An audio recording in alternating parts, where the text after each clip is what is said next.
So hello and welcome to Banga NPC আবার একটা Indian ফুটবলের ভিডিওতে প্রত্যেককে ওয়েলকাম। কালকে একটা বিষয় আমি ভুলে গেছিলাম বলতে, বা ভুলে গেছিলাম বলাটা বোধহয় ঠিক হবে না। তার কারণটা হচ্ছে আমি এমন একটা সময় ভিডিওটা শ্যুট করেছিলাম সন্ধ্যের দিকে, যে সেই মুহূর্তে জাস্ট আধ ঘন্টা এরকম হয়েছে আরএফডিএলের ম্যাচটা হয়েছে, আমি সেই মুহূর্তে ভিডিওটা শ্যুট করেছিলাম। তারপরে যখন আমার কাজ কমপ্লিট হয়ে গেছে, ম্যাচটাও কমপ্লিট হয়ে গেছিলো, তো টেলিগ্রামে পোস্ট যথারীতি করেছিলাম ম্যাচ শেষ হয়ে যাওয়ার পরেই। এবং ইস্টবেঙ্গল একটা ড্রামাটিক উইন নিয়ে এসেছে কালকে আরএফডিএলের যে সেমিফাইনাল ছিল সেখানে, এবং প্রথমবারের মতো ইস্টবেঙ্গল কিন্তু আরএফডিএল এর ফাইনালে রিচ করেছে, পাঞ্জাব এফসিকে মিট করবে ফাইনালে। তো সেটা নিয়ে আমি কথা কালকে মিস করেছি, তো অনেকেই ধরিয়ে দিয়েছি যেটা হয়নি কেন। যাদের পেরেছি রিপ্লাই দিয়েছি, অনেক কমেন্টসই দেখা হয়নি, তো রিপ্লাই দিতে পারিনি, সরি ফর দিস। সেটা নিয়ে একটু ছোট্ট করে কথা বলবো, এবং অবশ্যই ট্রান্সফার মার্কেটে কী কী হ্যাপেনিংস এই মুহূর্তে রয়েছে বা কী কী সারপ্রাইজ আপডেট রয়েছে মোহনবাগান ফ্যান্সদের জন্য অবশ্যই শেয়ার করার চেষ্টা করবো। দেখো, ফার্স্ট অফ অল কালকের ম্যাচটাকে যদি ছোট্ট করে বলি, তাহলে আমি যখন ভিডিওটা বানাতে বসি সেই মুহূর্তে আমি যে আপডেট দেখেছিলাম, ম্যাচের যা সিচুয়েশন ছিল, সেখানে ইস্টবেঙ্গল কিন্তু ফার্স্ট হাফে মুথুটের কাছে 2-0 গোলে ট্রেল করছিল, এবং কোথাও অনেকে মনে করতে শুরু করেছিল যে একদম শুরুতে 2-0 গোল এবং তারপর কামব্যাক করাটা ভীষণভাবে হয়তো টাফ হয়ে যাবে ইস্টবেঙ্গলের জন্য। আর এই সিচুয়েশন থেকে আমরা বরাবর ইস্টবেঙ্গলকে দেখেছি যে ফাইট ব্যাক করতে। এই কারণে একটা সময় বলা হতো যে পিছিয়ে থাকা ইস্টবেঙ্গল খোঁচা খাওয়া বাঘের মতো, সেটা দেশীয় ক্লাব হোক বিদেশি ক্লাব হোক, সেখান থেকে তারা কামব্যাক করেছে। বাট রিসেন্ট টাইমে সিনিয়র ফুটবলে সেটা খুব কম দেখা যায়, এবং জুনিয়র ফুটবলাররা যে পারফরমেন্স তুলে ধরে বা রিজার্ভ ফুটবলাররা যে পারফরমেন্স তুলে ধরে, সেটা আমরা সিনিয়র ফুটবলারদেরকে কম তুলে ধরতে দেখি। এই যে একটা ইন্টেনশন যে পিছিয়ে থেকেও জিততে হবে, এই জিনিসটা কিন্তু সুপার কাপে ছিল, সেই জিনিসটা ডুরান্ট কাপেও কিছুটা দেখা গেছিল, বাট আইএসএলে কিছুটা সেই যে ইন্টেন্সিটি সেটা ল্যাকিং ছিল। এবং সেখান থেকে দাঁড়িয়ে আরএফডিএলে কিন্তু এই আন্ডার-21 বয়েজ তারা যথেষ্ট ভালো পারফরমেন্স করেছে। সেকেন্ড হাফে 3-2 মতো সিচুয়েশনে গিয়ে রিচ করে যায়, এবং তারপর অবশ্যই ম্যাচটা 3-3, এবং তারপর পেনাল্টি শুট আউট, এবং ইস্টবেঙ্গল প্রথমবারের জন্য আরএফডিএল চ্যাম্পিয়নশিপের ফাইনালে যাচ্ছে। এবং অবশ্যই পিএল নেক্সট জেন কাপ, যেটা ইংলিশ প্রিমিয়ার লিগ, যেটা সাউথ আফ্রিকা, এবং অবশ্যই আমাদের ইন্ডিয়ান সুপার লিগ, এখানে তিনটে সংস্থার একটা মেলবন্ধনে কাপ হয়, সেখানেও কিন্তু ইস্টবেঙ্গল প্রথমবারের মতো কোয়ালিফাই করছে, বা কলকাতা থেকে প্রথম কোনো ক্লাব কিন্তু পিএল নেক্সট জেন কাপে যাচ্ছে।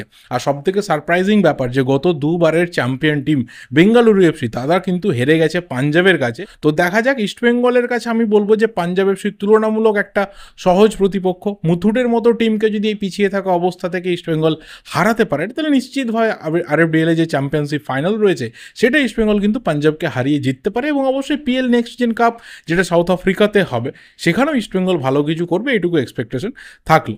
যারা ম্যাচটা দেখেছে, পুরো ম্যাচটা যারা দেখেছে একদম শেষ হুইসেল অবধি, তারা ভীষণভাবে এনজয় করেছে। আমি হাইলাইটস পরে দেখে নিয়েছিলাম, ভীষণভাবে একটা এনজয়িং ম্যাচ হয়েছে।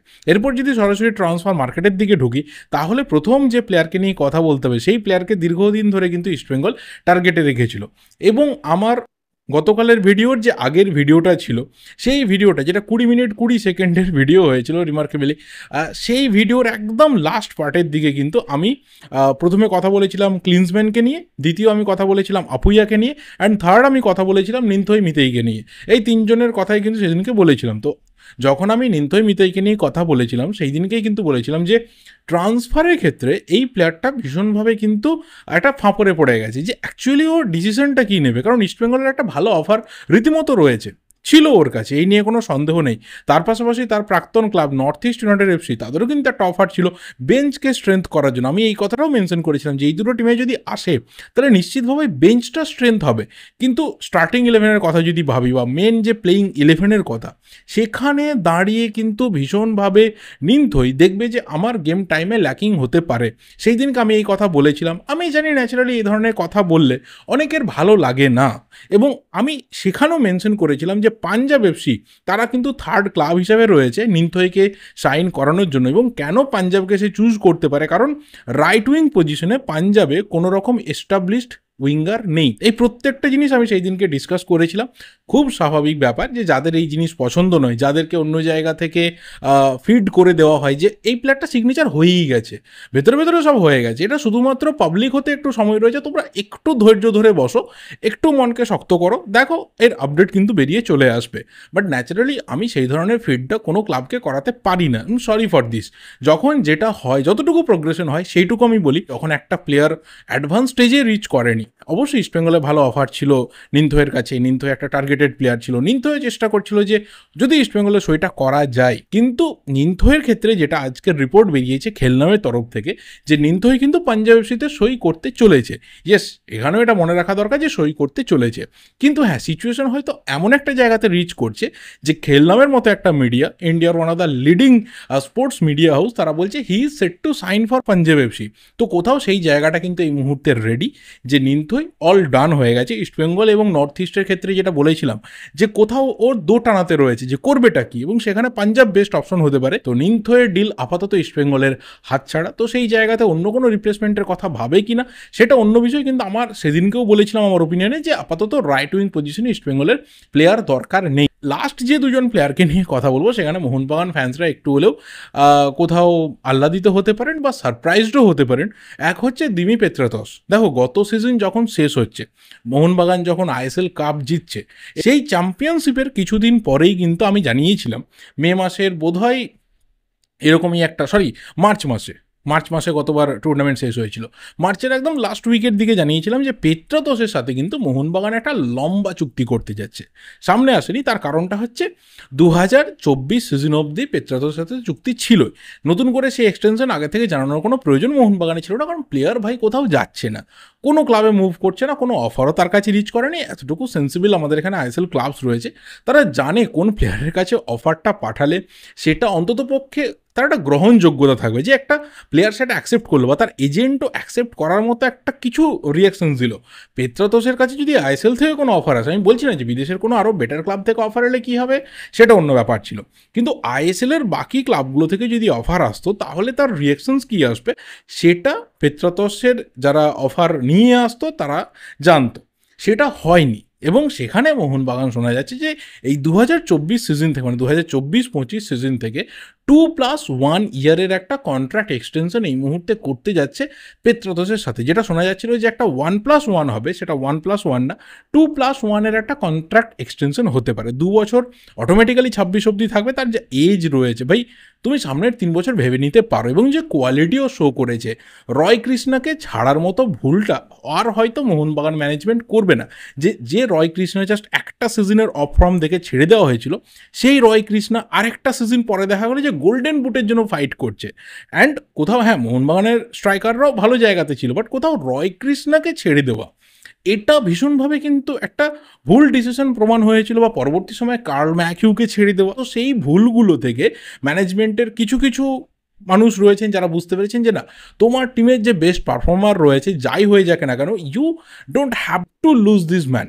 এবং সেখানে দাঁড়িয়ে কোথাও পেত্রাতস একটা লং টার্মে যে থাকতে পারে এই সম্ভাবনা চূড়ান্ত ছিল, সেটা আপাতত চূড়ান্তের একটা পুরো রূপ নিয়েছে। আগামী যে কোনো দিন কিন্তু মোহনবাগানের তরফ থেকে একটা অফিসিয়াল পোস্ট হয়তো এসে যাবে যে পেত্রাতস অন্তত পক্ষে আপাতত 2026 অবধি থাকতে চলেছে। টেনশনবিহীন থাকো ভাই, সেই পারফরমেন্স যেটা 2টো সিজন ধরে আমরা দেখলাম ওর পা থেকে, সেই জিনিসটা আমরা আরও 2 বছর দেখতে যাচ্ছি, এবং সব ঠিকঠাক থাকলে আরও একটা বছর, মানে 2027 অবধিও হয়তো পেত্রাতস মোহনবাগান জার্সি পরেই মাঠে নামবে। অ্যান্ড দ্য লাস্ট প্লেয়ার, এই প্লেয়ার শুধুমাত্র মোহনবাগান জনতার ক্ষেত্রে না, ওভারঅল ইন্ডিয়ান ফুটবলের ক্ষেত্রে বহু মানুষের কাছে একজন খুব ফ্যান ফেভারিট একটা প্লেয়ার, আবার অনেকের কাছে ভিলেন টাইপের প্লেয়ার, তার পার্সোনাল ক্যারেক্টারের জন্য, তার অ্যাডামেন্সির জন্য, ওর যে শর্ট টেম্পার রয়েছে এই জিনিসগুলোর জন্য। Hugo Boumous multiple offers reach করেছে, বহু ক্লাব চেষ্টা করেছে, অনেক অফার গিয়ে পৌঁছেছে মোহনবাগান অবধি, হুগো অবধি, বাট এখনও অবধি কোনো অফারে কিন্তু মোহনবাগানের যে স্ট্যান্ড পয়েন্ট ছিল যে হুগো আপাতত মোহনবাগানের প্লেয়ার, পরবর্তী সময়ে অনেকটা বাকি রয়েছে সিজন শুরু হতে 24-25-এ, ততক্ষণে কী হবে অন্য ব্যাপার, বাট এই মুহূর্তে দাঁড়িয়ে কোনো টিমের অফারকে কিন্তু এন্টারটেন করা হবে না। এক্ষেত্রে দাঁড়িয়ে দুটো রিজন সবাই হয়তো ফিল করতে পারছে, যে এক, হুগো বুমোকে মোহনবাগান রাখতে চলেছে, যাই সিচুয়েশন হোক না কেন হুগো বুমো মোহনবাগানে থাকবে। তাহলে সেই ক্ষেত্রে হতে পারে যে হাওয়াস তিনি যদি কোচ থাকেন তাহলে কি হুগো বুমো থাকবে, কারণ একটা তো কোথাও সম্পর্কে চিড় রয়েছে, সেই কারণে তিনি হুগো বুমোকে সাইড করে জনি কাউকে, যে ইঞ্জুরি থেকে রিকভার করছিল প্লেয়ারটা, তাকে তিনি রাতারাতি উড়িয়ে নিয়ে এলেন। তার আমরা ইম্প্যাক্টও দেখতে পেয়েছি, এরকম না যে প্লেয়ারটা এসে ফাও খেলে গেছে। এবার ব্যাপার হচ্ছে যে তাহলে কোথাও হাওয়াস পরিবর্তন হতে পারে, যে নতুন কোচ যিনি আসবেন তাকে কোথাও হুগো বুমোকে দেওয়াটা টিমের ক্ষেত্রে ইজি হবে। দুটো ম্যাটার, যে প্লেয়ারটা ফিট রয়েছে, প্লেয়ারটা পারফর্মিং রয়েছে, এবং প্লেয়ারটার সাথে আমার চুক্তি রয়েছে, দেখে নাও ভাই তোমার টিমে একে ফিট করে নাও, দেখো কি চলছে। আর দ্বিতীয় সম্ভাবনা যে না, কোনো আইএসএল ক্লাব না, হুগো বোমোকে যদি ছাড়তে হয়, লোনে হোক বা ট্রান্সফার করানো হোক, সেটা অন্য কোথাও হোক, আইএসএল এর কোনো ক্লাবকে আমি আমার টিমের ওয়ান অফ দ্য বেস্ট প্লেয়ারকে দেব না। অন্য কোনো টিম তার ফায়দাটা লুটবে, তার কোনো প্রাক্তন ক্লাবে যাওয়া হোক বা তার কোনো প্রাক্তন কোচের কাছে যাওয়া হোক বা আমার অন্যতম একটা রাইভাল টিম আইএসএল এর নিরিখে তার কাছে আমি পাঠিয়ে দেবো, এই জিনিসটা হয়তো মোহনবাগান ম্যানেজমেন্ট এই মুহূর্তে ঠিক করছে না বা করতে চাইছে না, যে আপাতত কিছু ডিসিশন হবে না। তো এই দুটো সম্ভাবনা কিন্তু থাকছে এবং কোথাও এখানে অনেক মোহনবাগান ফ্যান্স তারা আশার আলোতে রয়েছে যে হুগো বোমো হয়তো ফাইনালি 2024-25 সিজনে মোহনবাগান জার্সি পরে নামতে চলেছে। কারণ পেত্রাতস, কামিংস অ্যান্ড ম্যাকলারেন এই তিনজনকে যদি ফরওয়ার্ড একদম সেন্টার ফরওয়ার্ড হিসেবে ভেবে নেওয়া হয়, তাহলে কোথাও হুগো বোমোর মতো একটা প্লেয়ারকে কিন্তু লাগবে যে মাঝ মাঠে অনেকটা বল হোল্ড করে খেলতে পারে। এবং যদি একজন সেন্ট্রাল ডিফেন্সিভ মিডফিল্ডার থাকে, তাহলে কোথাও যে কম্বিনেশন রয়েছে, যে কমিউনিকেশন রয়েছে, সেই কমিউনিকেশন কিন্তু অনেক স্ট্রং হবে। এবং যদি একজন ইন্ডিয়ান কোয়ালিটি ডিফেন্সিভ মিডফিল্ডার পাওয়া যায়, তাহলে তুমি নির্দ্বিধায় কিন্তু ওপরের দিকে হুগো বোমোকে ইজিলি অ্যাক্সেস করাতে পারবে। সেই ক্ষেত্রে ওই জায়গাতে সবসময় বিদেশি প্লেয়ারের দরকার নাও লাগতে পারে।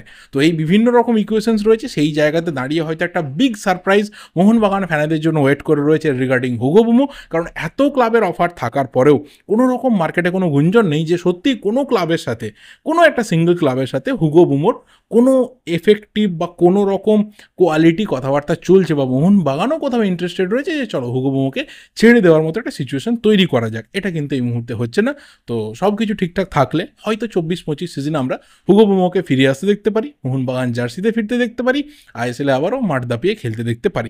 দেখা যাক কী হয়। এই কারণেই বলি যে ট্রান্সফার মার্কেট কিন্তু ভীষণভাবে ভোলাটাইল, বারবার চেঞ্জ হয়ে যায়, সিচুয়েশন বদলে যায় এবং সেখানে কোথাও সমর্থকদের যে পেশেন্স রয়েছে, যে কোথাও খিদেটা রয়েছে, সেটাকে একটু ধরে রাখতে হয়। কারণ খাবার তুমি একটা সময় প্রচুর পাবে, বাট যদি সেই খিদেটা না ধরে রাখার মতো পেশেন্স থাকে, তাহলে কোথাও কিন্তু বারবার বদ হজম হয়ে গিয়ে অন্য জায়গায় উগরানোর যে ব্যাপারটা থাকে, সেটা কিন্তু তৈরি হয়ে যায়। এই ভিডিওটা এই অবধি, ভালো লাগলে লাইক করো, শেয়ার করো, যা যা ওপিনিয়ন্স রয়েছে অবশ্যই কমেন্ট করে জানাতে থাকো। দেখা হবে পরের ভিডিওতে। Till then subscribe the channel যদি নতুন হয়ে থাকো। Thank you, goodbye and good night.